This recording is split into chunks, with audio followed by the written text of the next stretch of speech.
Hello everyone, আজ আমি আবার নিয়ে চলে এসেছি একটা নিউ রেসিপি। আজকে আমি দেখিয়ে দেব পার্শে মাছের একটা রেসিপি। এই রেসিপিটা করা কিন্তু খুবই সহজ। আপনারা অবশ্যই এইভাবে একবার ট্রাই করে দেখুন। আশা করি আপনাদেরও খুব ভালো লাগবে। আর খেতে কিন্তু এটা খুবই সুস্বাদু হয়। আপনারা কিন্তু এটা খুবই ইজিলি করে দেখতে পারেন। আমি প্রথমে এখানে বাজার থেকে যে পার্শে মাছগুলো কিনে এনেছিলাম সেগুলো খুব ভালো করে নুন জলে ধুয়ে নিয়েছি। ধুয়ে আমি এটাকে এভাবে রেখে দিয়েছি জলটা ঝরিয়ে নেওয়ার জন্য।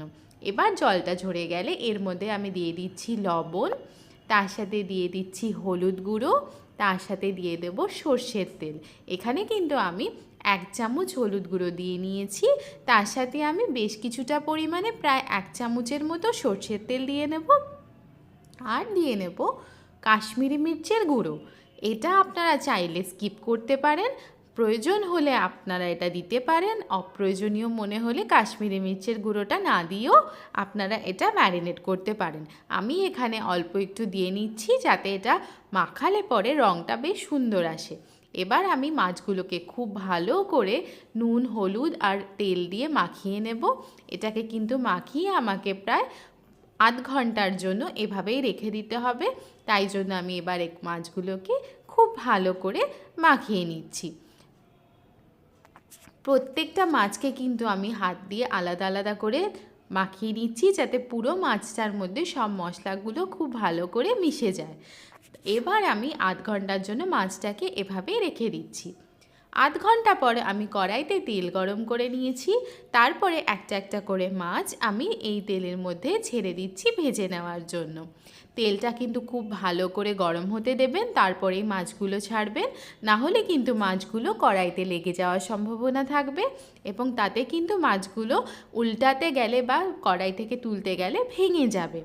আমি মাছগুলো দিয়ে প্রথমেই নাড়াচাড়া করব না। প্রথমে আমি এক পাশ ভাজার জন্য এভাবেই রেখে দিচ্ছি প্রায় 1.5 মিনিটের মতো। কম আছে আমি ভেজে নিচ্ছি। 1.5 মিনিট পরে আমি মাছগুলোকে তেলের মধ্যে উল্টে দিচ্ছি, কারণ আমার একটা পাশ ভাজা হয়ে গেছে। আমাকে কিন্তু মাছগুলো আরেকটা পাশও ভেজে নিতে হবে। তাই জন্য মাছগুলোকে এবার আমি উল্টে দিলাম আরেকটা পাশ ভেজে নেওয়ার জন্য। দেখুন, আমি যেহেতু মাছগুলো নাড়াচাড়া করিনি তেলে দেওয়ার সঙ্গে সঙ্গে, তাই জন্য মাছগুলো কত সুন্দর ভাজা হয়ে গেছে একটা পাশ এবং খুব সুন্দরভাবে কিন্তু তেলের থেকে উঠে যাচ্ছে। এবার দেখুন আরেকটা পাশ ভাজা হয়ে গেছে। এবার আমি মাছগুলোকে তেল থেকে তুলে রেখে দিচ্ছি একটা বাসনে। দুটো পাশই কিন্তু মাছগুলো বেশ লালচেভাবে ভাজা হয়েছে। এই মাছটা কিন্তু আমি একটু কড়াভাবেই ভেজে নিই, তাতে কিন্তু রান্নার সময় খেতে বেশ ভালো লাগে। সব মাছ কিন্তু সমানভাবে ভাজা হয় না, তাই এই মাছটা কিন্তু একটু কড়া করে ভাজবেন, তাতে কিন্তু খেতে ভালো লাগবে। এবার মাছগুলো আমি সবটাই তেল থেকে তুলে নিলাম। আমার বাসনে আরও কয়েকটা মাছ রয়েছে, সেগুলোকেও আমায় ভেজে নিতে হবে। প্রথমে আমি এগুলো তেল থেকে তুলে নিয়ে বাকি যে কটা মাছ রয়ে গেছে সেই মাছগুলো আমি তেলের মধ্যে ছেড়ে দিচ্ছি ভাজার জন্য, এবং সেই মাছগুলোকেও আমি একটা পাশ ভেজে উল্টে আরেকটা পাশ ভেজে নেব। এভাবেই লালচে লালচেভাবে ভেজে তারপরে কিন্তু সেই মাছগুলোকে আমি তুলে নেব। দেখুন, পরের বারে যে মাছগুলো আমি ছেড়েছিলাম সেই মাছগুলো কিন্তু বেশ সুন্দর লালচেভাবে ভাজা হয়ে গেছে। সেই মাছগুলোকে আমি এবার তেল থেকে তুলে অন্য একটা বাসনে রেখে দিচ্ছি।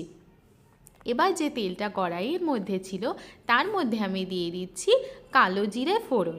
এই রান্নাটায় কিন্তু শুধুমাত্র কালো জিরে ফোড়ন দিলেই হবে। তার সাথে আমি একটা কাঁচা লঙ্কাকেও ভেঙে দিয়ে দিচ্ছি ফোড়নের জন্য।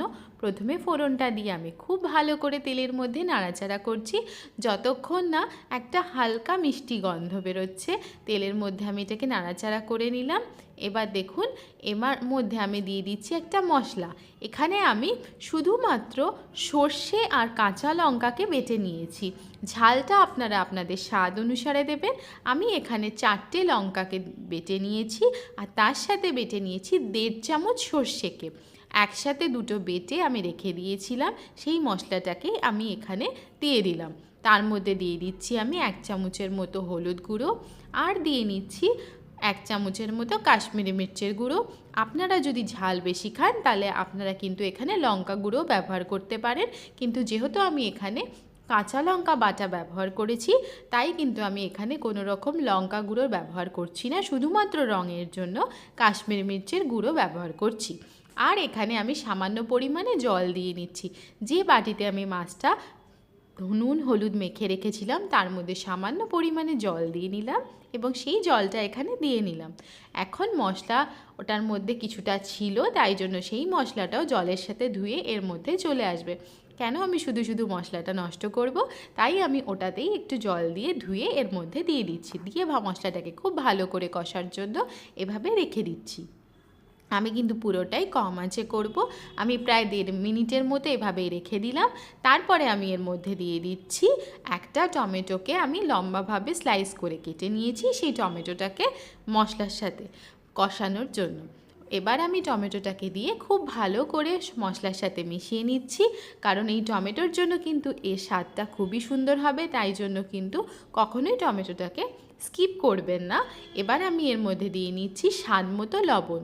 আপনারা আপনাদের প্রয়োজন অনুসারে লবণ এখানে দিয়ে নেবেন। টমেটোটা দেওয়ার পরে লবণটা দেওয়ার কারণ হচ্ছে টমেটোটা কিন্তু এই লবণের জন্য খুব তাড়াতাড়ি মজে যাবে এবং খুব ভালোভাবে এই মশলার সাথে মিশে যাবে।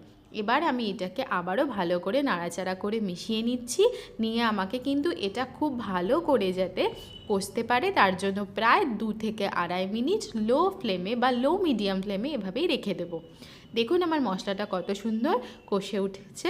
এবার কিন্তু আমি এটাকে একবার নাড়াচাড়া করে নিচ্ছি।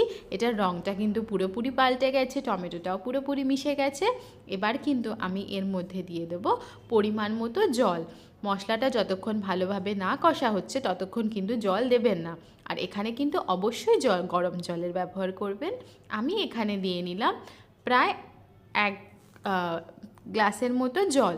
1 গ্লাস জল আমি এটার মধ্যে দিয়ে মশলাটার সাথে জলটাকে খুব ভালো করে মিশিয়ে নেব, যাতে পুরোপুরি মশলাটা এই জলের সাথে মিশে যায়, কারণ আমাকে কিন্তু এখানে ঝোলটা জন্য জল দিয়েই বানাতে হবে, তাই জন্য আমি খুব ভালো করে মিশিয়ে নিচ্ছি।